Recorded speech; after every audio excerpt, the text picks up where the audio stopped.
Donc cette question du contrôle, pour nous, c'était un sujet qu'on trouvait pertinent de partager, de voir comment les organisations dites responsabilisantes, autogouvernées, libérées, etc. s'en inspirent, notamment parce qu'on entend très souvent le fameux adage la confiance n'exclut pas le contrôle.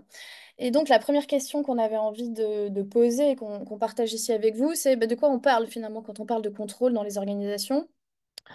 En français, quand on parle de contrôle, en fait, on entend très souvent la notion de surveillance. On associe cette question du contrôle à quelque chose de désagréable, de plutôt mauvais. En tout cas, c'est la perception en France qui est la plus largement partagée. Et c'est intéressant parce que dans le monde anglo-saxon, le terme de contrôle renvoie pas du tout à la même chose, mais plutôt à la question de la maîtrise. Et si on regarde un peu la manière dont le contrôle est étudié dans les sciences humaines et sociales, finalement, c'est plutôt la notion anglaise qui est utilisée, c'est-à-dire que le contrôle va renvoyer à un ensemble de procédures, de processus qui vont permettre de canaliser l'ensemble des comportements individuels pour aller dans le sens des objectifs de l'organisation. En fait, le contrôle, finalement, c'est ce qui permet à l'organisation de ne pas être totalement chaotique et que les décisions et les comportements individuels aillent dans tous les sens. Ça permet vraiment de s'assurer que ce ne soit pas complètement le bazar et c'est vraiment cette idée que c'est un rouage absolument essentiel des organisations du travail. Pourquoi? Parce qu'il permet la coordination des comportements pour permettre à l'organisation d'atteindre ses objectifs. Et sans contrôle, en fait, on est en incapacité de s'assurer que l'ensemble des comportements individuels aillent dans le même sens et permettent d'atteindre les objectifs de l'organisation. Donc ça, c'est vraiment, si on revient sur cette question de quoi on parle. Donc le contrôle, c'est un rouage essentiel de l'organisation. Et autre élément intéressant à vous partager, peut-être d'un point de vue plus historique, de la manière dont se sont construites et sont pensées les organisations du travail. Aujourd'hui, on se rend compte qu'il y a ce qu'on peut appeler un changement de paradigme anthropologique, à savoir à la manière dont on perçoit la nature humaine, ou en tout cas les organisations sont construites sur des perceptions de ce qu'est la nature humaine. Et puis vous avez ce que décrivait MacGregor comme étant la théorie X. Alors la théorie X, c'est les organisations du travail au sein desquelles il y a la croyance selon laquelle l'homme est paresseux par nature, il souhaite en faire le moins possible. Ils détestent travailler. Donc là, on retrouve bien notamment les organisations du travail historiquement plutôt tayloristes. Et dans ce cadre-là, quand on pense ça en tant que dirigeant, quand on pense que l'homme est paresseux par nature, et bien évidemment, on va mettre en place des systèmes de contrôle pour surveiller les personnes, pour s'assurer qu'elles travaillent correctement, puisqu'on ne leur fait pas confiance.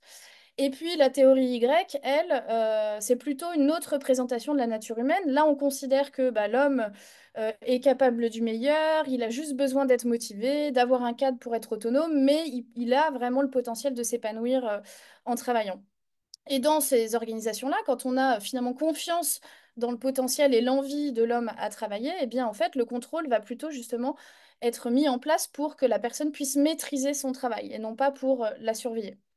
Et ce qui est intéressant, au-delà de simplement constater qu'il y a un changement de paradigme, c'est-à-dire entre le début du XXe siècle, avec les organisations telluriques très construites sur cette représentation de la nature humaine, et aujourd'hui, des organisations qui promeuvent beaucoup plus la confiance, l'autonomie, la responsabilisation, et donc qui sont plus tournées vers ce qu'on pourrait appeler la théorie Y. MacGregor, qu'est-ce qu'il nous dit? Il nous dit, en fait, dans les organisations, ce qui est extrêmement intéressant, c'est qu'il y a un lien entre croyance et comportement. Et donc, si vous travaillez dans une organisation dans laquelle vous avez le sentiment que l'organisation est construite sur une représentation de la méfiance de l'homme, eh bien, en fait, vous allez avoir tendance à adopter des comportements cohérents avec cette représentation-là. Donc, dans les organisations X, les gens vont avoir tendance à essayer de gratter au maximum, de faire en sorte de moins travailler parce qu'ils ont ce sentiment qu'ils sont perçus comme ça. Tandis que dans les organisations plutôt basées sur une culture avec une théorie Y, au contraire, comme on peut avoir la perception qu'on nous fait confiance, qu'on nous donne de l'espace, de la liberté, et eh bien, on va avoir tendance à se comporter pour honorer cette représentation qu'on a de nous. Et donc, selon effectivement la culture organisationnelle, les gens vont se comporter de manière très différente. Autre élément, en fait, le contrôle, en tant que surveillance, en tout cas, a un coût. Martin, tu avais envie de nous partager des éléments? Ouais, et c'est que le contrôle, il coûte cher. En lien avec ce que vient de partager Mathilde, c'est que beaucoup d'organisations, finalement, ont une minorité de personnes qui veulent qu'on la subordonne et qu'on la contrôle, mais finalement, pour cette minorité, on met en place des contrôles. Cette idée qu'on partage ici, c'est que ces processus de contrôle, ils sont faits uniquement pour quelques pourcentages de salariés qui ne jouent pas les règles du jeu. Je lis l'exemple de l'entreprise libérée Favi et de son dirigeant Zobrist, son ex-dirigeant Zobrist, qui disait dans la population, il doit y avoir 2% des gens qui ne sont pas sérieux et à cause d'eux, on traite les 98% d'autres comme des tirs au flanc. Alors, l'image, elle est assez forte. Et, euh, et finalement, quelque part, bah, ce contrôle, par ailleurs, il coûte cher. Et donc, on voit que pour éviter les fraudes, les abus, le non-respect de certaines règles ou tout simplement les personnes qui ne feraient pas assez ou ne respecteraient pas les missions qui leur sont dues, eh bien, finalement, on fait des investissements considérables pour surveiller tout le monde. Et donc là, on vous partage une étude qui a été réalisée assez récemment dans une entreprise de logiciels, pour une entreprise de logiciels en France, 63% des entreprises de plus de 500 collaborateurs ont mis en place des systèmes de surveillance du télétravail, score de productivité, contrôle en direct des écrans, données sur le nombre d'heures effectuées, il y a même du suivi des souris, etc. etc. Et donc, bah, c'est quand même assez affolant d'avoir des chiffres aussi élevés, et puis bien évidemment d'avoir les coûts qui y sont associés, parce que ces logiciels-là ne sont pas gratuits. Puis à chaque fois qu'il y a des logiciels comme ça, il faut aussi des personnes qui regardent ce qu'il y a derrière cela et qui, bon, voilà. Et donc, en fait, ce que nous disent des personnes comme Zobrist, voilà, qui est l'un des penseurs, ou l'un des premiers en tout cas à avoir euh, une entreprise libérée, sans revenir sur le terme entreprise libérée, c'est que bah, finalement, ça crée des organisations dans lesquelles on peut avoir jusqu'à 30 à 40% d'improductifs dans les entreprises. C'est l'idée de dire que finalement, bah, lorsqu'on a des managers, des coordinateurs, etc., qui ont surtout des fonctions de contrôle, finalement, ils ne produisent pas, ils font que surveiller les gens qui produisent. Et donc, on peut se poser la question de comment est-ce qu'on pourrait réduire ces coûts, mais comment est-ce qu'on pourrait aussi avoir des modalités de contrôle bah, qui favorisent finalement l'autonomie et la responsabilisation. Et donc, finalement, dans des organisations qui sont plus responsabilisantes, plus autonomes, alors qu'on les appelle libérées, holacratiques, sociocratiques, peu importe, en tout cas celles dans lesquelles on cherche à avoir de la coopération, de la responsabilité partagée, bah, elles renoncent à l'obsession de la surveillance. Mais comme il y a de la liberté, bah, il faut aussi beaucoup de cadres. Et le cadre, finalement, c'est ce qui garantit, ce qui sécurise aussi bah, la liberté. Elles ne peuvent pas s'en passer. Et donc, il faut que ce cadre il soit respecté. Et donc, elles doivent nécessairement assurer une gestion à grande échelle et puis faire face à des enjeux de prévisibilité. Bref, il faut aussi qu'il y ait des formes de contrôle qui agissent au sein de ces organisations-là, mais pas de la surveillance. Et donc, on va voir la différence. Et quand on regarde la manière dont les chercheurs s'intéressent à la question du contrôle, en fait, on peut distinguer deux grandes dimensions dans la question du contrôle. Le contrôle, il se distingue par son degré de formalisation. Un processus de contrôle, il peut être complètement informel, c'est-à-dire qu'il est spontané. Dans les exemples que vous partagiez, c'est venir comme ça, voir ce qui se passe, voir les choses dont les choses dont les activités se déroulent. Donc il n'y a pas de règles, c'est quelque chose qui ne va pas être récurrent. Ou alors il peut être complètement formel. On va avoir une procédure qui est complètement explicite, récurrente, qui est cadrée, écrite, etc. Ça, c'est le premier élément, le degré de formalisation du contrôle. Et puis la deuxième dimension caractéristique du contrôle, c'est le type, ou ce qu'on peut aussi appeler l'effet perçu. Et le contrôle, il peut être perçu comme étant capacitant ou coercitif. S'il est coercitif, il va être perçu comme étant infantilisant, aliénant. C'est vraiment cette question justement de surveillance. En fait, on ne contrôle pas pour que je puisse bien faire mon travail, mais on me contrôle parce qu'on ne me fait pas confiance. Ça, c'est le premier type de contrôle. Et puis le deuxième type, ça va vraiment être la question du contrôle capacitant, c'est-à-dire est-ce que le système de contrôle qui est en place me permet de mieux maîtriser mes tâches, de prendre des bonnes décisions.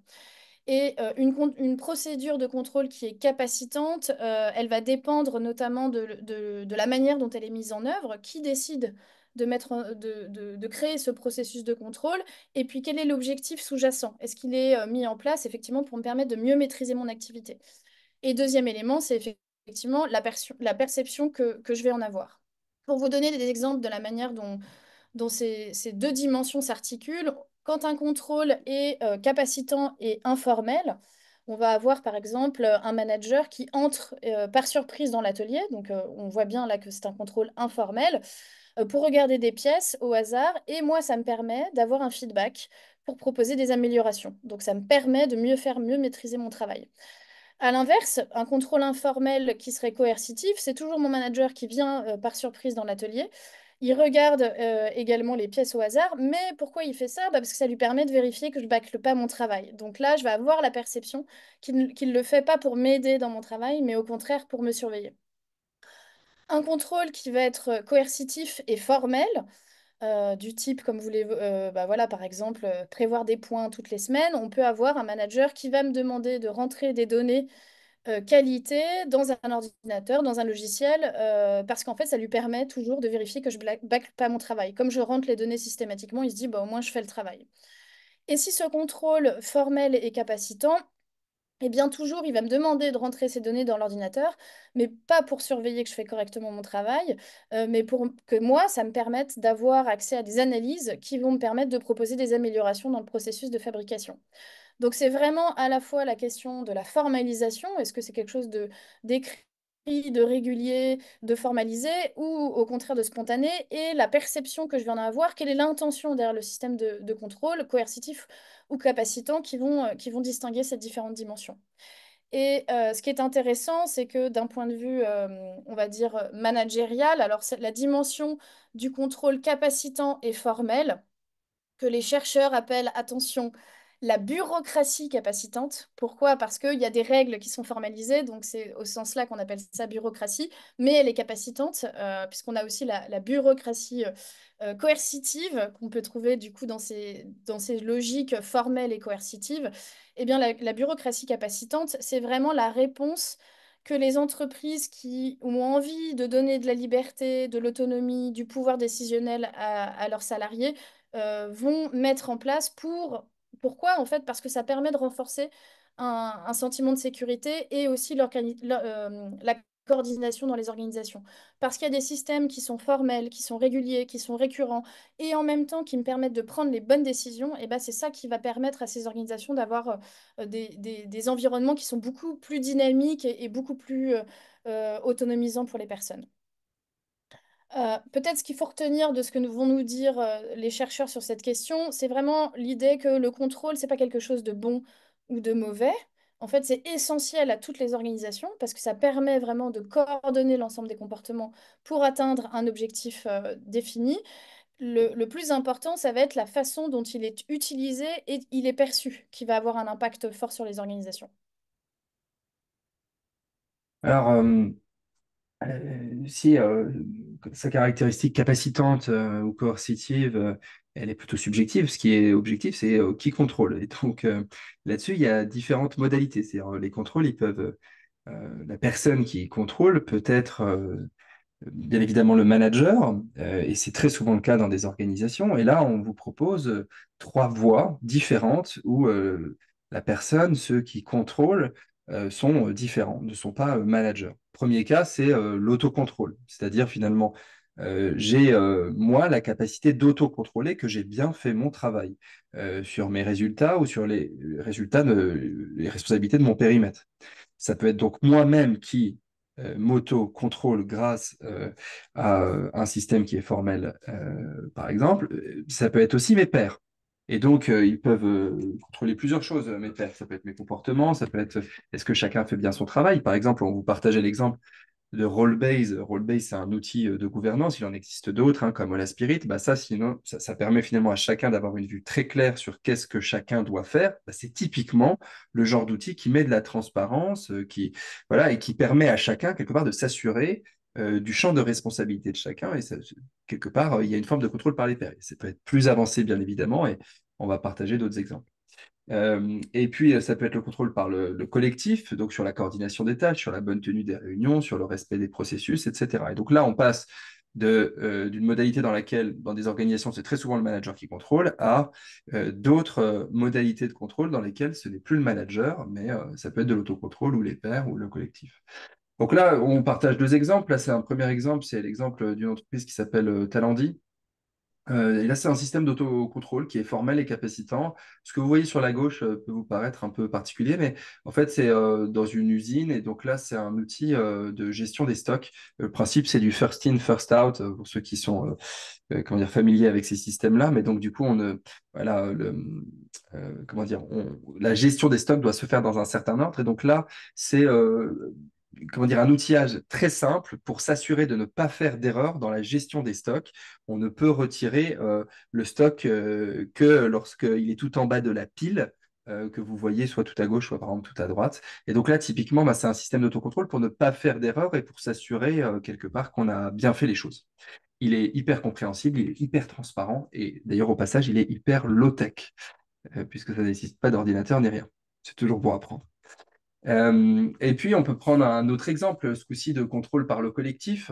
Le contrôle chez nous est remplacé par la transparence de l'information. Bah, par exemple, les notes de frais ne sont pas contrôlées, mais elles sont disponibles pour tous, ce qui empêche les collaborateurs d'abuser, car ils sont sous le regard des autres. Donc là, c'est un verbatim typiquement d'un client, d'un partenaire, avec cet exemple de la transparence sur les frais. C'est tout simple, mais finalement, parce que tous les frais, les notes de frais sont accessibles à tout le monde, eh bien, ça va inviter tout le monde à la fois parfois regarder, même si tout le monde n'a pas l'œil en permanence sur les notes de frais des uns et des autres, mais surtout à se conformer au processus, mais aussi aux règles qui sont liées aux notes de frais pour essayer aussi d'être dans la moyenne, en tout cas de ne pas sortir de cette moyenne-là et donc facilement parce que finalement, c'est les autres aussi qui nous regardent. Donc là, on a pris deux exemples, un sur l'autocontrôle, un sur le collectif. On pourrait en citer d'autres. Puis la dernière fois, pour ceux qui ont participé à notre dernier webinaire, il y en avait plutôt un par les pairs, avec cet exemple qu'on avait donné chez Make Sense, avec un comité de développement et un comité rémunération pour le choix des augmentations. Ben là, typiquement, c'est des modalités de contrôle par les pairs. Voilà quelques exemples qui nous amène à notre partie atelier, mais peut-être avez-vous des questions? Je vais ouvrir le chat. Je ne sais pas si tu veux les prendre, Ouais. Mathilde. Je vois qu'il y avait une question de Pierre Thierry qui demandait si les conséquences ne sont pas aussi objectives, est-ce qu'on m'aide ou est-ce qu'on me sanctionne? Et effectivement, en fait, en fonction du type de contrôle, est-ce qu'il est coercitif ou est-ce qu'il est capacitant, on va pas avoir les mêmes résultats en face. C'est-à-dire qu'à la fois, moi, je vais le percevoir d'une certaine façon et ça va avoir un impact, mais il y a aussi des comportements qui vont être associés à ces contrôles-là. Et les conséquences d'un contrôle qui va être, par exemple, coercitif, sont bien évidemment déjà économiques, Martin en parlait avant, mais aussi, on va dire, humaines, au sens où les gens, bah, dans ces environnements-là, c'est ce qu'on se disait avant, vont avoir tendance à adopter des comportements qui sont cohérents avec la manière dont ils sont perçus. Donc, effectivement, c'est des gens qui vont avoir tendance à plus frauder, à ne pas passer d'informations, à faire du sabotage, etc., à ne pas aider les pairs, etc., etc. Donc, voire à se désengager du travail. Donc forcément, il y a des conséquences en cascade qui sont liées à la manière dont le contrôle est mis en œuvre et quelles sont les intentions et la perception qui vont en découler. Et Aurélie nous dit le contrôle peut aussi être émis à la demande des collaborateurs. Point d'avancement, par exemple, sur la conception d'un projet, bah, bien évidemment. Dans ces cas-là, il va être vécu de manière très capacitante, puisqu'il est à la demande du collaborateur. On peut imaginer que si c'est trop aussi pour le manager, il peut imaginer des modalités de contrôle par les pairs, parce que c'est aussi une manière de distribuer ses responsabilités et puis de faire aussi grandir les uns et les autres et de les responsabiliser. On arrive. Oui, vas-y, Mathilde. Juste avant de vous partager peut-être, nous, les questions qu'on encourage nos clients à se poser quand ils veulent réinterroger leur processus de contrôle, on vous propose un petit temps, donc en sous-groupe, pour échanger, déjà peut-être dans un premier temps vous présenter, et puis ensuite essayer de réfléchir à un exemple de contrôle que vous considérez capacitant dans votre organisation, auquel vous êtes soit soumis ou que vous avez mis en place, et puis un exemple de contrôle coercitif. Et puis voir, si vous en avez le temps, d'imaginer comment vous pourriez faire évoluer ce contrôle coercitif, comment transformer ce processus-là en quelque chose de peut-être plus capacitant. Donc on se donne à peu près 20 minutes et on prendra 10 minutes pour vous partager les questions qui nous semblent essentielles pour réinventer ces processus de contrôle et peut-être prendre quelques questions. Je crois que Martin va vous envoyer dans des salles. Alors, exactement. Je vais arrêter l'enregistrement pour que vous soyez pleinement à l'aise. Et puis,